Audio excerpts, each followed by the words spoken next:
So, which of my dad jokes was your favorite this year? Absolutely none of them. Oh, come on, man. I insist. Come on, ice in his veins? Stop it. How'd they get Oh, there you are. Oh, Hey, guys. yo. Hey. William, I'm glad you got here.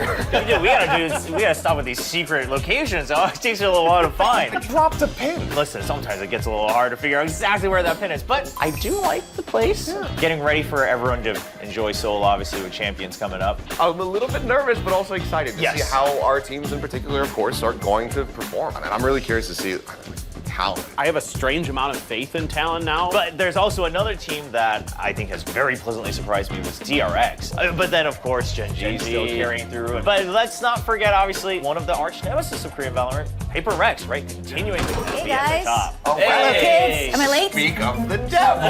We were just talking about Just in time. We were just talking about how unfortunate it was that Paperthin couldn't close out the best of 5. Yeah. Well, have you guys eaten? I just got he here. just got in. We haven't ordered I need anything. food for this beer, All yeah. right, let me try my cream. Chugyo, pass. Close enough. Oh, There it is. Sanda. I feel like give you a hand. Hey, this one's the Champions Special. How's that sound? Yeah. Yeah, just a Yeah. full, The whole thing. Absolutely. All right, we'll have the whole thing.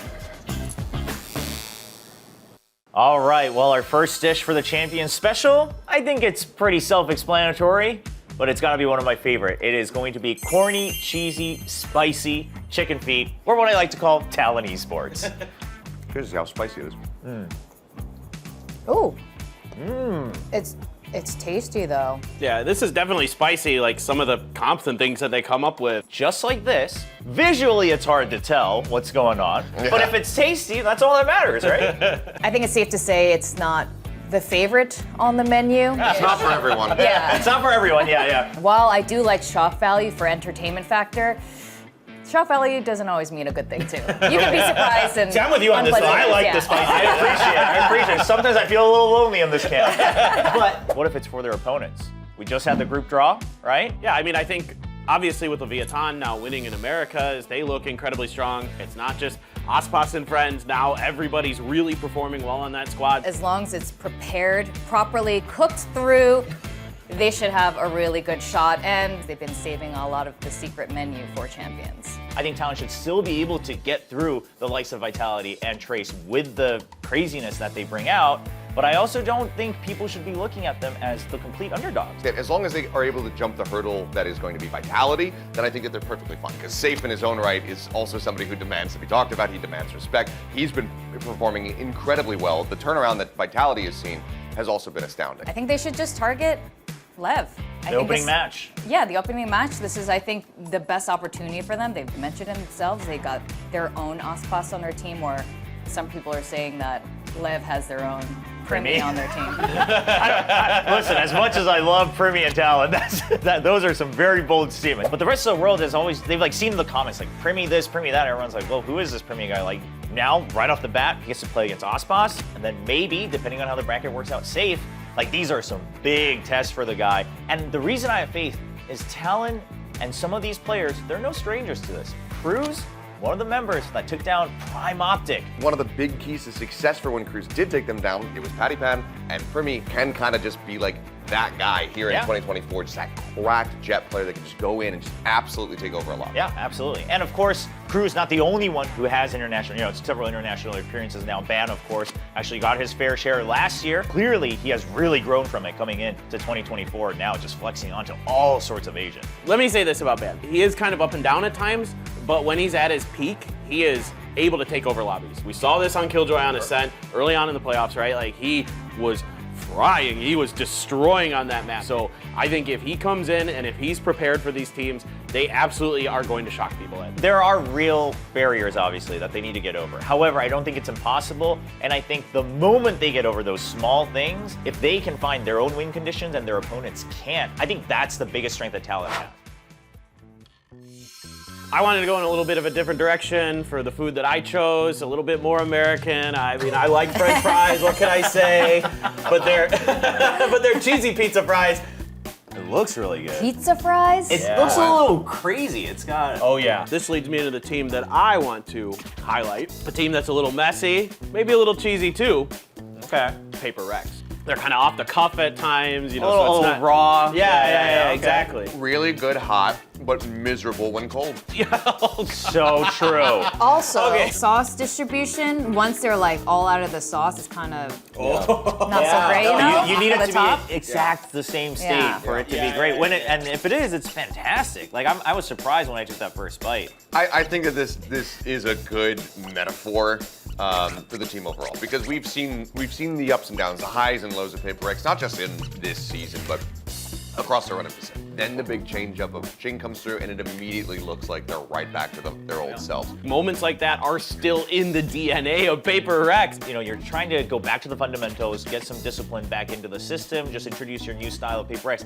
But then, when push comes to shove, it's still the old Paper Rex that comes back out. And that's where it doesn't quite gel, right? Was it better to just stick with full-on W gaming, just go even like harder past 11, 12, 13, 14 to try to make it better?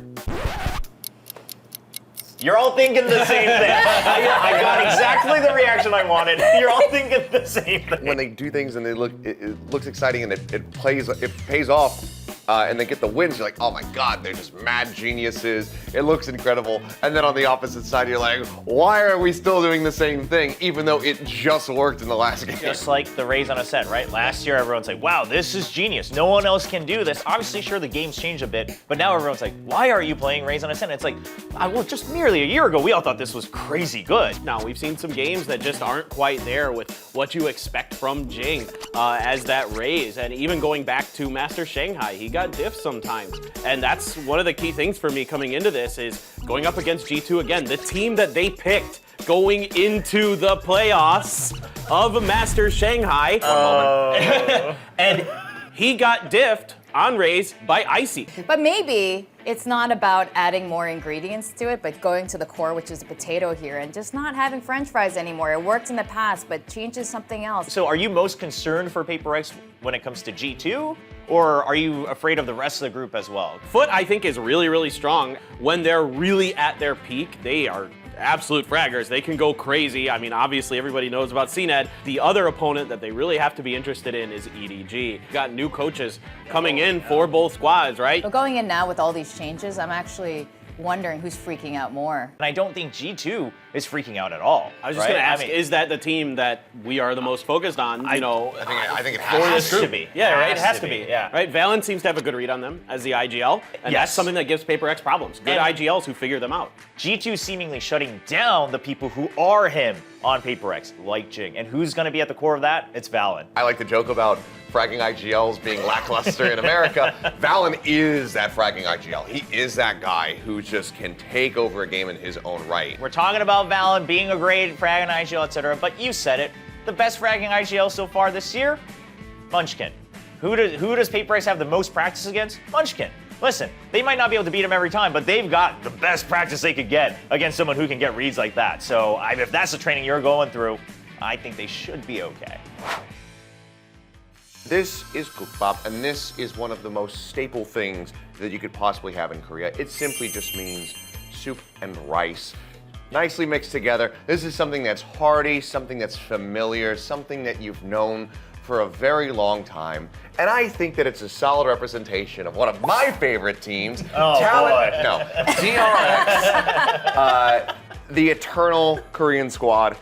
That is finally going to another international competition. They get to close out the year as one of 3 teams that has made it to every single Champions. So I think that this is a solid representation This of looks DRX. So hearty. nice little mix. You see the rice in there. Oh, yeah. Little So- spicy paste. I think it's still got a lot of that good stability in there and that good reliability. The key core ingredients are there and it's not too crazy, but yeah, they definitely added a little bit of spice, a little bit something extra just to freshen it up. You know, I think that that's kind of representative of what we're seeing with the changes from the side of DRX, because they brought in these young rookies. We didn't know how they were all going to be performing, and they've actually been performing incredibly well. Now, Kbop is also just a term used for a really steady player in Valorant or just in esports in general. And one of the first players that a lot of fans and us on the Korean broadcast used to reference as, oh, he's the Kbop of this team, was Mako. But the other veteran alongside him has also been a big part of that, and that's Buzz. He just looks like he's sick of not being top 3 anymore. He's been with them for so long. I know, but that's really it. We always joke about Angry Buzz, Yeah. but I think that this is just super motivated Buzz. And he is on a warpath right now to really redeem this team and get them back to where they once were. And then you have the hot soup that is the broth that is Buzz, right? He's the one that's really boiling and bringing it all together. And then you have the pot, that's the coaching staff, right? Ah, No matter there how you go. scratched Nice. up you get from everyone around the world, you just say, no, I stand my ground, and I just keep this bowl warm so that the soup can be good once again. So now I'm a little scared to hope again, because I'm like, whoa, this is moving way too fast. Like, this is too hot. many times. Yeah, this is too hot, you know what I mean? I just wanted to warm. I mean, Chobra. Come on. If anyone's been burned, scorned, let down. But guide me into this. Am I going to be okay? That's right. That's very true. Alongside DRX, it's Crew and Fnatic, the only 3 teams that have ever made all champion. And then on top of that, there's Billy Gaming as well, who really have thrown some wild cards out there. They might be my biggest concern. Oh, really? Because you never know what you're going to get. But also, with Billy, you also have Coach Bile who's there. And he does have a very solid understanding of Termi because they have clashed many, many times in the past. You're not worried about Fnatic? They're looking way better now. I mean, of course I am. Do you think the rookies of DRX are ready to face the likes of Alpha Year? I think they learned a lot, not just with Paper X, but going against Gen G, going that far into overtimes, 2 back-to-back. And Boaster, this guy who's been playing smokes as an IGL since time immemorial, going up against Mako, and no matter which way you cut it, there's going to be just incredible matchups across the board because Buzz versus Durka is always an incredible one. Oh, yeah. And Hero has been incredible. It's been He's never been insane. in a losing game. Yeah. Really interesting points is going to be like Vayne and Foxy 9 on those initiator roles primarily, how they're going to step up against Chronicle, who's been arguably the best player in EMEA this year. It's going to be really difficult for DRX if they run into Fnatic, but I think there's a chance. I mean, this team has some kind of magic about them now where they have infinite levels of confidence. All right, well, with that, I'm going to buy into your hopium and dig in. I want more. more. Yes. Feast, my friends. Feast. Now this tall mountain of glory, stir-fried spicy pork. It is a beautiful dish. This, I thought, was a really good representation of our champion winning team, Gen G. Has to be. It has to be. Texture has mentioned it before. Well, not mentioned it. He's eaten on stream, and they say it's his good luck food charm. Jaeyuk, this is, like you said, something the fans really latch onto as well. So whenever he's not playing well, the fans want to say, he's got to get his Jaeyuk, he's got to get his spicy pork. But at this point, the kind of momentum they're on, back-to-back, winning all of these events, qualifying every single international event, only in the span of 6 months with a brand new roster, they don't really look brand new anymore. The only team they've lost to is Sentinels in the final. It's a team that's played like max maps throughout this year, basically. Like, they have played more Valorant than anybody else, and it doesn't seem to faze them. Yeah, I think that the one thing that you cannot at this point take away from the team is just the endurance that they have. Not even just from the player side, but how is it going to go with the coaching staff? But for Gen G, it's even more motivation because not only have they gotten the first trophy, not only have they been like the most successful team globally across this year,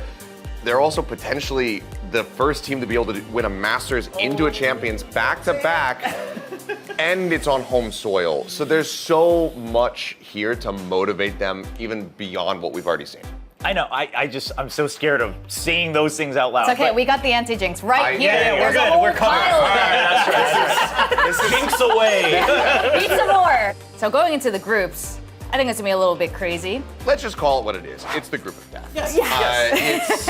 It's also just teams that Gen G kind of has the most history with throughout this year, throughout their run. One thing I've noticed though, sure, they've faced against Gen G, or Gen G's faced against them, and they've been pushed. But Gen G has defeated them all, and I think there is a case for revenge. But one thing I've seen is that Gen G looks better with every tournament. It just feels like somehow Gen G have been the one team globally to be able to remain consistent at the top. Yeah, and Karon doesn't know what it's like to be below second place in any tournament, which is... What is losing? I don't know. Losing? But to me, that's what scares me a little bit about Sentinels. To me, Sentinels, now, some players might have forgotten what they look like at their prime, but at their prime, they lifted a Masters trophy. For me, I think it's actually FPX. Really? FPX is one of those really crazy squads that you don't ever really know what they're going to do. Internationally, their game seems to really translate well. I think that's actually maybe the team that could kind of low-key take down Gen G out of nowhere. I'm definitely concerned about, and I'm sure that Gen G would be as well. That guy is, I think, somewhat similar to Texture, where like he can just come online. Like this is a guy who could just absolutely take over a game in a heartbeat. And what makes this the group of death is that every single one of these teams are capable of similar things. If Zekin starts showing up, being in that peak form that we saw from him going to Madrid, I mean, he was rated by a lot of people as the best player in the tournament. Sentinels can also be that team. So this is going to be a really scary one. As soon as the draw show happened, some of the staff, and I think one of the GMs of Gen G posted on his social media, he was like, could we just enjoy being champions of Pacific for 24 hours? But immediately afterwards, Meteor responded and he says, oh, we can enjoy it after we win champions. This could be the most dominant, crazy year for an individual team that we have seen ever in VCT. Well, I'm glad that we can all agree that it's going to be a Pacific versus Pacific grand finals at Champions, right? Hold that. No, put the beers down. Oh, wait. I know you're on the Hopium. I'm assuming DRX is one of your teams in the grand finals. Okay, then who do you have going into the grand final? A battle for the greatest of all time, Gen G versus Fnatic. The winner, there's no dispute. They have accomplished the greatest thing. Look, I don't hate it. I like that as far as the story is concerned, but it's not going to happen. Clinton, who you got? I'm gonna say Gen G, unsurprisingly. Okay. It's hard not to pick them. And I'm actually What's gonna go surprising, though? Paper Rex. Oh. Paper Rex. It would also still be another incredible story. Victoria, how about you? I wonder. It's actually crazy we've gotten to the point where it's surprising to pick Paper X. Yeah, I would say so. Yeah. But not surprisingly, I will pick Paper X. Okay. Some things don't change. I would like for it to be Gen G, but I would also like even more and have a little bit more faith. It could be Sentinels. Oh. Okay. Wow. That would be a great Well, that would be a clout grand final. Let's just take two of the biggest fan bases and Yes. just mash them together. I'm down for it. Hey, listen, you're giving me a smile. We all have different ideas, and that's okay because I think we're all in agreement that it's Pacific lifting the trophy, right? Absolutely. Hey. 100%. Well, Cheers Cheers to that. Cheers. Yeah. All right. It's coming home. But really, if There's it no is, doubt. if it There's is no Gen doubt. DRX and it goes to map 5, who's winning? I,